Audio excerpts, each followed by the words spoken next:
So after 31 years of professional tennis, that also included a record 7 Olympic Games, 18 Grand Slams later, Leander Paes now becomes the first Asian man and the first ever Indian to be included in the International Tennis Hall of Fame. Leander, thank you so much for speaking to India today. Many, many congratulations first up.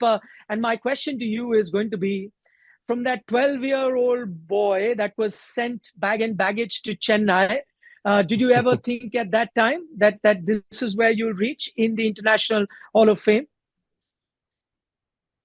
Good evening. No, I never really had that in my mind to really worry about rewriting the history books or the Hall of Fame or the Grand Slams. I just had a big dream in my head and a lot of passion in my heart. So to come from playing gully cricket and gully football on Park Street in Kolkata to now roaming the Hall of Fame at Newport, Rhode Island has been quite a journey. There have been tremendous ups and downs, and this accolade, I can name you at least a million people, if not 1.4 billion people, that this accolade belongs to my parents, to my siblings, to every single one of those 192 doubles and mixed doubles partners I've had, to my coaches, my trainers, my managers, all across the world. I humbly bow my head and say thank you to my Davis Cup captains and to every single Indian out there. A big gratitude for all the support, especially through the tough times through my career and the good ones. This one belongs to all of you.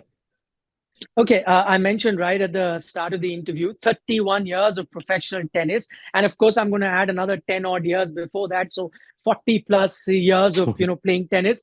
Suddenly, 2 years ago, you retired. Has it been tough staying away from the tennis court? Because that would have been your life. No, it's actually been really rewarding and really nice because most athletes have a professional career of about 10 years. If they're really lucky, they have a professional career of about 18 years. But having played professional tennis for 32 years, and like you so rightly pointed out, 10 years prior to that, preparing for that, it's been a 42-year journey. And the hotels, the airports, the aeroplanes, the lounges, the arenas, the playing stadiums, the locker rooms, the loneliness of traveling the world in an individual sport has definitely taken its toll. I love being around family. I'm spending a lot of time with my parents who are aging at the moment and enjoying my conversations and my breakfasts and dinners with them. Also to rekindle all the friendships that I've had from my youth and now spending a lot of time with them playing golf or playing sport or gym training, playing football is great fun. Also, with the work that I do in inspiring kids all across the world, that if I could achieve excellence, then so can they. It's been very rewarding to now having retired from playing my last match on the 7th of March 2020 to now where I'm at in my life. It still has its challenges, still has its lonely, tough spots, but at least now I have my loved ones around me, which makes life a lot easier. Okay, life's become easy for you, but life hasn't become easy for an Indian tennis fan. That's because, in cricket, I cover a lot of cricket. We often keep saying, where is the next Kapil Dev? We haven't found the answer to that. And my question to you is, where is the next Leander Paes? Because there has been a bit of a lull that we're experiencing with you not being there. Mahesh retired a few years before that. Sania Mirza no more on the tennis court. Where is the next generation of Indian tennis players? That's the question everyone's asking. Well, I think Indian tennis is going through a bit of a void at the moment, but from winning Junior Wimbledon in 1990, I believe that I inspired a lot of the youngsters to come out there and play sport. From winning the Olympic medal in 1996, one inspired Mahesh to come out of college in America at Ole Miss and play doubles with me, inspired Sanya to win her Grand Slams, inspired a lot of tennis and made tennis really cool. Also winning that Olympic medal in singles at Atlanta also inspired a lot of Olympic individual champions like Chili Rathore. One is in shooting. You got Gagan and you got Abhinav Bindra who won theirs in shooting. Also, when a young Neeraj Chopra comes by and says, "Paji, आपका तो poster हमारे stadium में देख के मैंने भी सोचा कि मैं भी जीत सकता हूँ. लिएंडर पेस जीते हैं तो मैं भी जीत सकता हूँ." It's a very gratifying feeling. But in that, I feel like the feeder system, the grassroots level encouragement in sport and the feeder system is a big void, not just in tennis, but in most other sports other than cricket. And I must commend the BCCI and the cricketing governing body for doing a phenomenal job through their state associations, through their rural cricket academies, on how you've got champions like an MS Dhoni coming out of Jharkhand, how you got young kids coming out of, you look at Hardik Pandya, one of my favorites, who's coming out of places when most people wouldn't think that you'd have champions coming out of there. And I feel Hardik will make a phenomenal captain also down the track. I feel that other sporting governance should actually learn from cricket and basically Right. pick up on how you nurture talent in tier two, tier three cities and go to rural areas and pick out talent and nurture them. So that Mm. is my next journey. That is my next passion after achieving all the accolades I have achieved. To now, in the next 15 years, my passion is to get 250 million kids across the country playing sport. And I feel that that will Okay. look after the grassroots sports education and then have a feeder system so that you have youngsters in different sports coming up to challenge the guys at the top of the pyramid. That's heartening news to hear someone like a Leander Paes now investing in grassroots programs. Because ask any sport expert, he says you have to look after grassroots. Only then can you have a robust sporting system in place. It's lovely to know that you'll be Exactly right. investing in that, Leander. In fact, I had a conversation with your father once, Dr. Paes. He stressed a lot on grassroots as well. I know he worked a lot into grassroots sport. But the other point, Leander, is going to be that one is looking after grassroots. Then, on the other hand, you have someone who's your number one player in singles right now in a Sumit Nadal, who comes out and says that, listen, I only have about 80,000 rupees, Indian rupees in my bank account. When you have a scenario like that, the number one player saying that, what are the chances of anyone then wanting to take up tennis and making a life out of it? When you look at a event like the IPL, this is where the BCCI and the Hmm. cricket governing body gets a lot of kudos and respect, in my humble opinion. The BCCI as a governing body looks after their past athletes by giving them jobs. Umpires, third umpires, governance. Roger Uncle is now the president of the BCCI. BCCI, and he's running that show right from the front with Jay Shah. So when you Hmm. look at the whole governing body of BCCI, they've gotten the right powers that be in the right positions to make it a very successful in governing body. And that is why IPL as one event, as one league, is the biggest league in the whole world. It's even bigger than Formula One. The amount of money that is generated, pertinent to the question that you ask, the amount of money that is generated through corporate sponsorships of on-field branding, on-camera branding, um, is so immense that athletes and players get auctioned for millions of dollars. I'm not even talking about 6 crores and 5 crores, not even talking Hmm. about 80,000 rupees that Sumit Nagal is talking about. I'm talking about a Hardik Pandya going for 11 crores or 12 crores. And I'm not even talking the cream of the crop. Let's talk about a Rinku Singh. I haven't heard of a Rinku Singh before the sixes that he hit or after the sixes that he hit.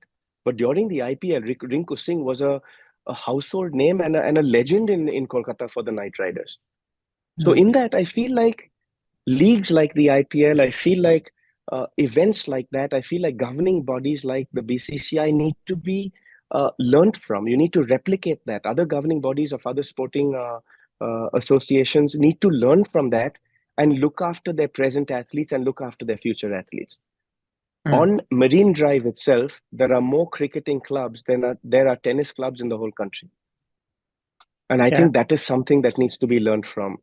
The amount of money that is churned from one athlete in the IPL is more money that is spent on tennis in running of tennis. So in that, I feel like I'm always one to be very positive. I'm always one to find a solution rather than sit back on an armchair and criticize Hmm. and pull fingers at people.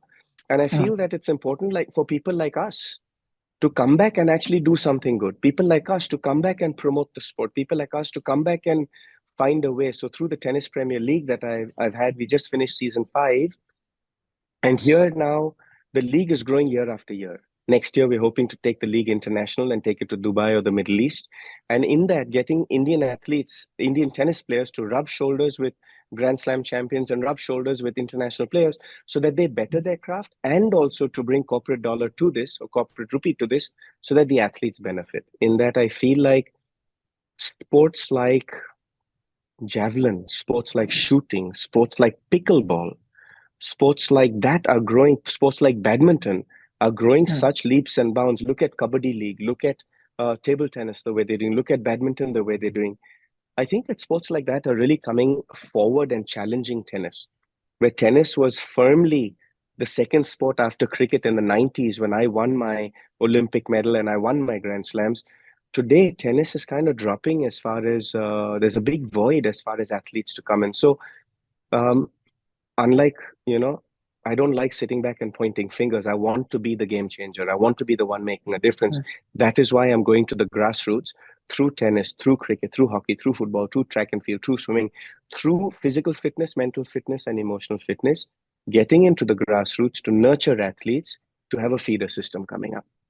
Okay, that's interesting because I'm go back to your previous answer, Leander, where you speak about the benefits of having the Olympic Games and how that can help a nation become a sporting nation. But what would you tell those that point out that having or organizing an Olympic Games is a loss-making exercise? You know, you lose billions of dollars, which could very well be put into grassroots programs, as you're talking about, or other levels of sport. Do you see a balance there? Do you see one thing being better than the other? How do you see India hosting those Olympic Games? Well, I know that the Olympic Games are huge for an economy. Sure, like any business, you can have failures and you can have successes. The Olympic Games is a phenomenal vehicle to showcase the history and culture of India.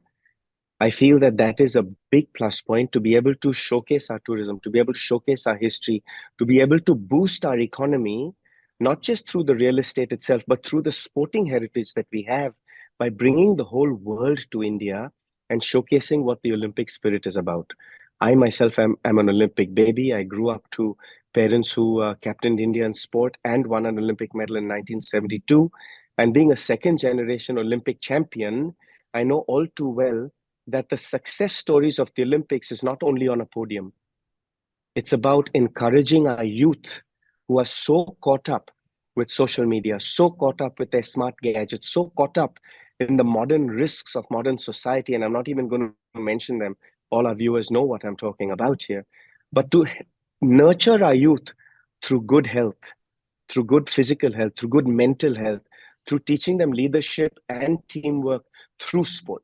Sport is a great vehicle to encourage our youth where they can get scholarships around the world to education. They can get great jobs around the world just by being athletes.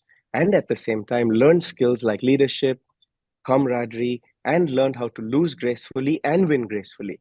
To me, the character building that sport give, I know all too well. I've done the Olympics for seven Olympics consecutively, and that's 30 years of that. So in that, I've lived my whole life as an athlete to represent my country, represent my people on a global scale. And I can tell you with utmost confidence that bringing the Olympics to India in 2036 will be a phenomenal effort to actually boost not only the economy of India, but to boost the morale of the youth in our country, that we can showcase goodness and well being through sport. Okay, I'm going to bring you back to tennis, Leander. And the one question that gets asked very often when you're talking about Indian tennis is why doesn't Indian tennis achieve the kind of success that it achieves at the doubles level in singles? Now, I remember you having watched you 1993.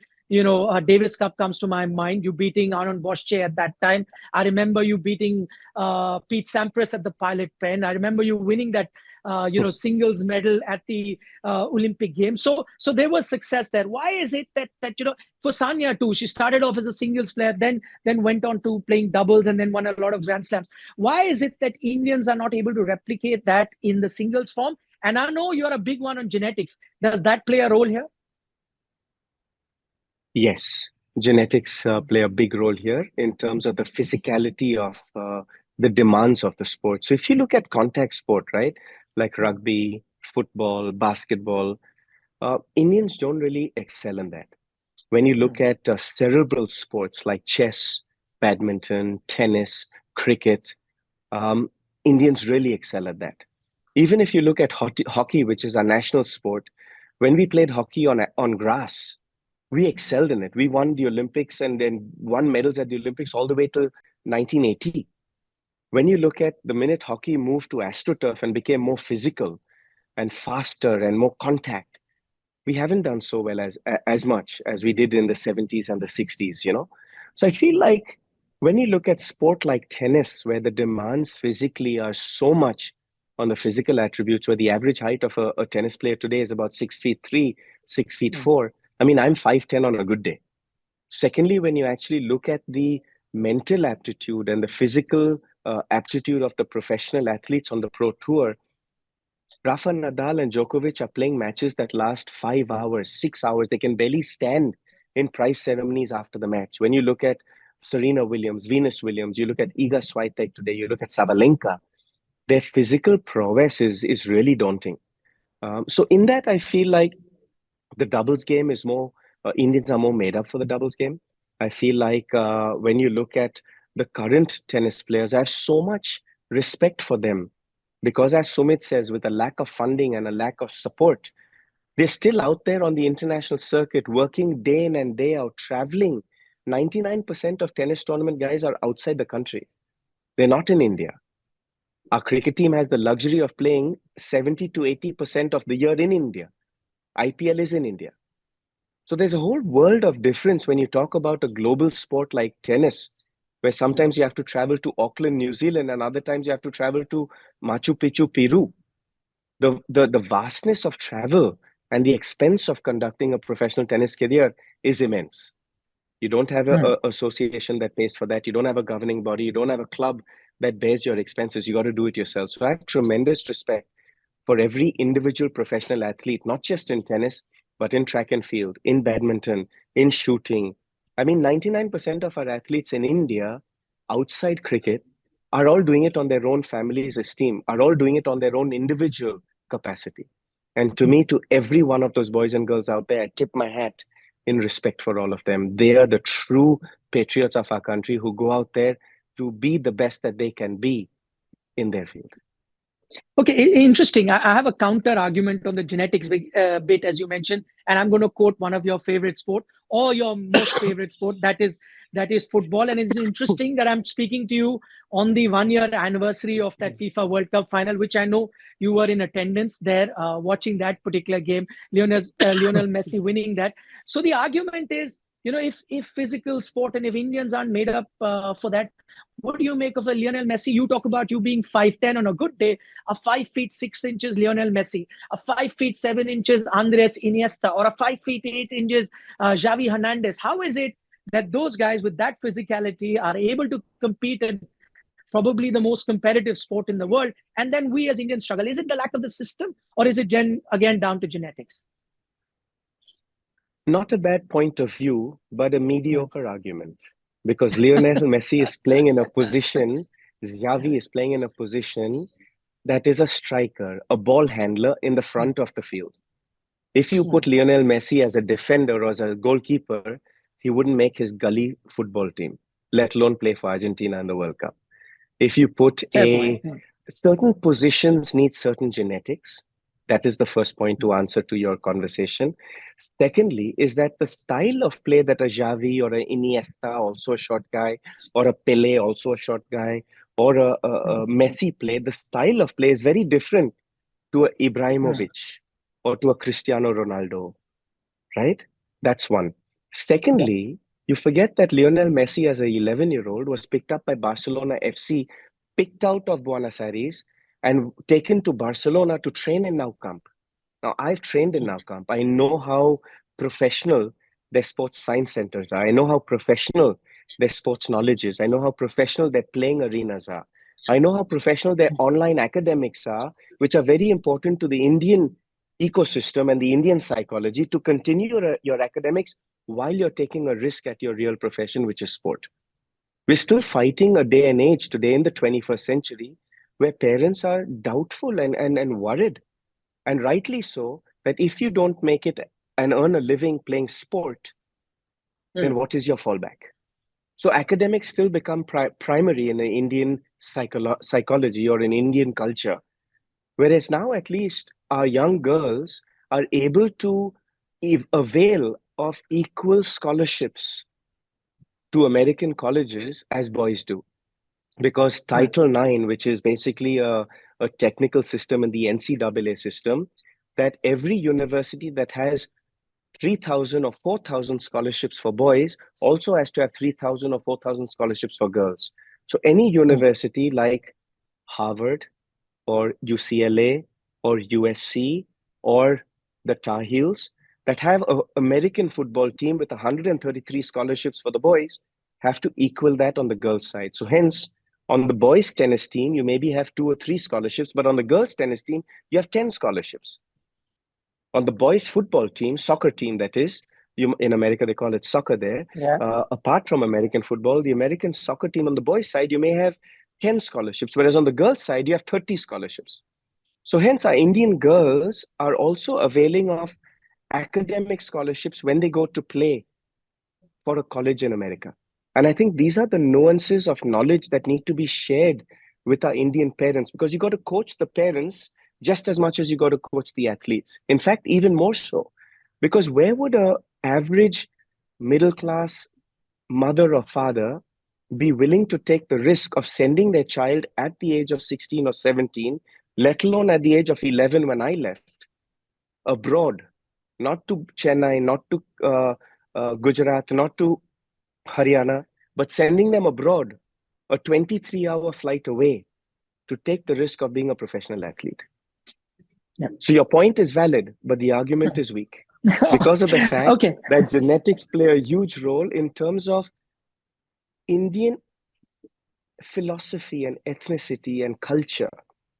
In terms of preparing the parents to build world champions is also very important in terms of the ecosystem of sport in our country.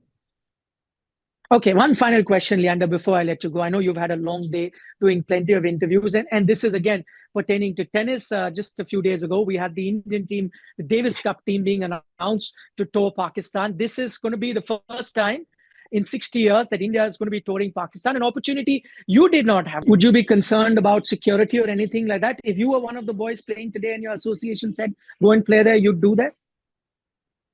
I would have loved to have gone. I always put my hand up when it comes to playing for the country. And also when it comes to national security, then it's left to the powers up in Delhi to protect us, and our governing body, the All India Tennis Association, to protect us. So I have no doubt in my mind whatsoever that they will do their best to protect our team. That being said, you could be sitting anywhere in the world today, as you can see how vulnerable the world is, and a terrorist attack coming anywhere. I mean, my parents were in Munich, Germany, when Palestinian terrorists took Israeli athletes hostage, and so on and so forth. And I myself was in Atlanta, sitting at the AT&T garden when a bomb went off there. So, are you safe anywhere in the world today? Not quite sure, but you have to have faith in your own karma. You have to have faith in the powers that be. That sport as a vehicle has always stood the test of time. World War II was stopped so that the Olympics could continue. So I believe that the love and the passion and the goodness of sport as a vehicle unite the world. And sure, are we going to have negativities around the world, to say the least? Sure, you're going to.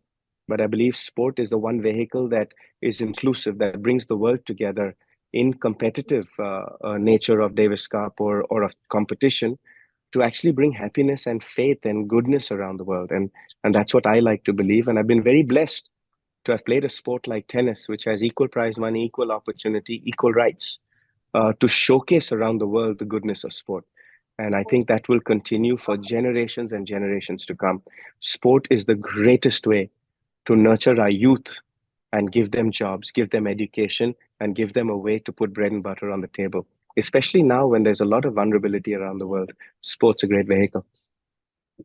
It's interesting, Leander, you talk about that Munich Olympics. There can never be anything good that comes out of a terrorist attack. But if there is something good that came out of that terrorist attack, was that Leander Paes was conceived at around the same time, because the Indian team was hauled up inside their rooms. I believe they were right in front of where the Israel team was. So I think that's the only good thing. But Leander, thank you so much for being generous with your time, speaking to us here at India Today.